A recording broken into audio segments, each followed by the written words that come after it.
Hello everyone, it's a pleasure to be here in India and talk about the project that I'm working on for 4 years, more or less now. 2 years ago we have founded the company Integritee, which I am co-founder and CTO of. Today I want to start with something a bit more broad than just the company I created. It's really the question of why privacy matters. And let me start with introducing the concept of linkability. So let's say we have an account here on the Polkadot blockchain.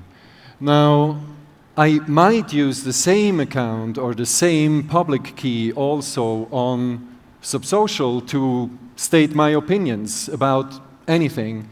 And maybe from this account, I send some dot to another account, and with that account, I'm actually also active on the Kilt parachain.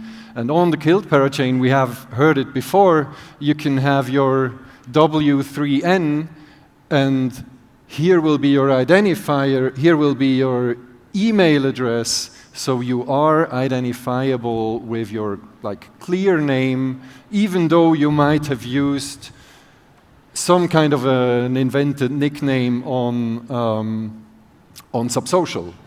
Now, it goes further than that, because you might be participating in on-chain governance, and maybe you have done very, very considerate account hygiene, and you are only voting with funds that you haven't used for other stuff. However, you have it in your wallet, you have both accounts in your wallet, and you are talking to an RPC endpoint. Even if you use a light client, there is a linkability at that point.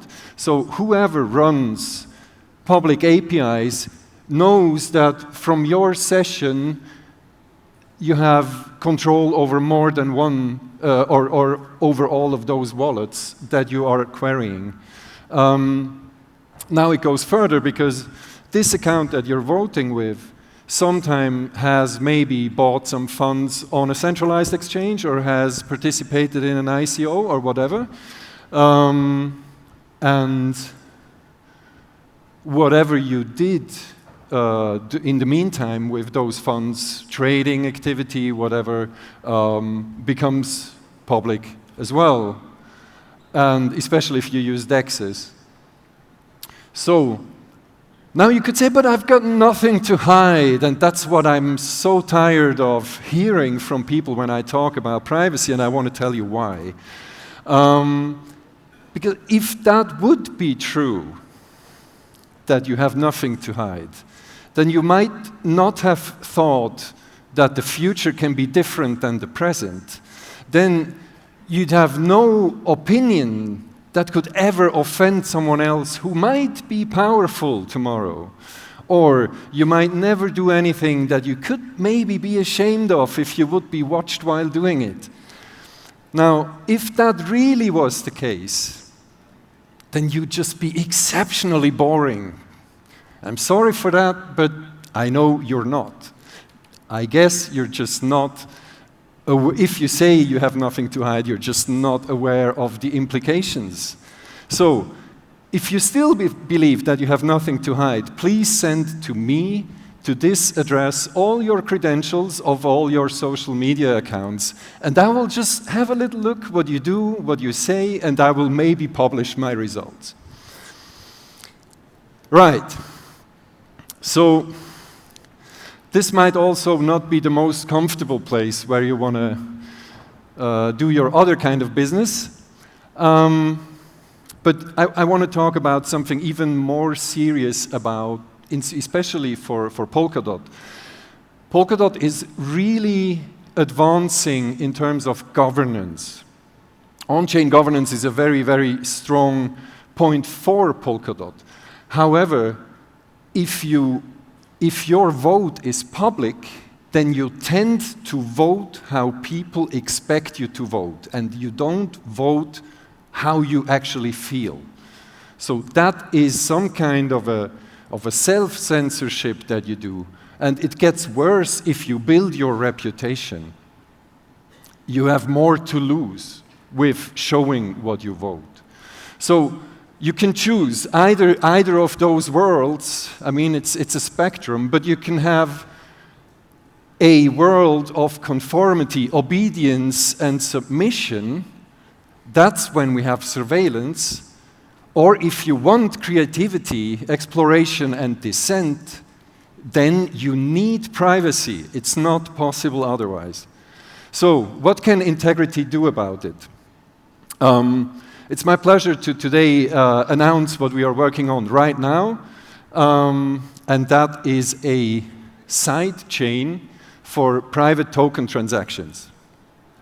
So the idea is we will build a side chain on top of state mine and state mint, and any token which is here, it can be the DOT token itself, or it can be any token who is issued on state mint, or it could be a native token from any parachain in that system, can be shielded to our sidechain and can then be used privately.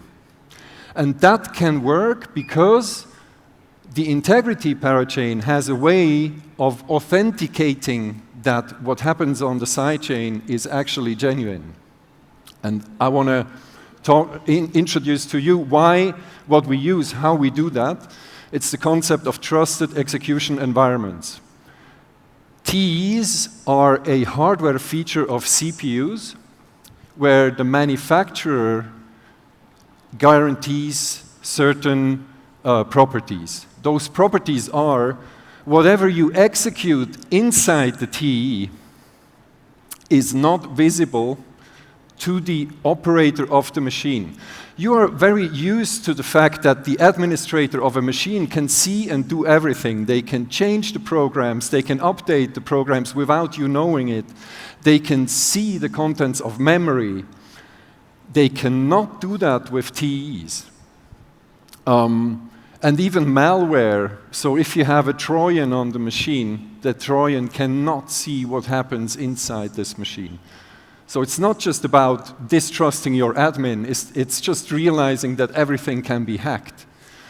But what would the TE be worth if I could just pretend, hey, I'm running a TE, please send me your data? That is absolutely worthless. So what we need is remote attestation. So we have a manufacturer who guarantees, who can remotely attest a machine, and Intel SGX is the feature that we use. They can do that remotely. They can attest that a specific code identified by the hash of its binary is executed on some remote machine. And what we do at Integritee, we cut this line from Intel after the chip leaves the fab, and we say we now verify this remote attestation on a public blockchain. This way it becomes unstoppable. Because Intel, in the way they do it now, they actually, I guess I'll have to skip the broader view of what we do, because I really want to explain to you how these private transactions work. So what you should know is sidechains are a layer 2 technology, and the consensus on layer 2 is greatly simplified because of remote attestation. The TEs can mutually trust each other. So it's not that complex as for the Polkadot validators, where the validators distrust each other and redo every computation. So if you do it in a TE, you can actually just accept what the other validator did.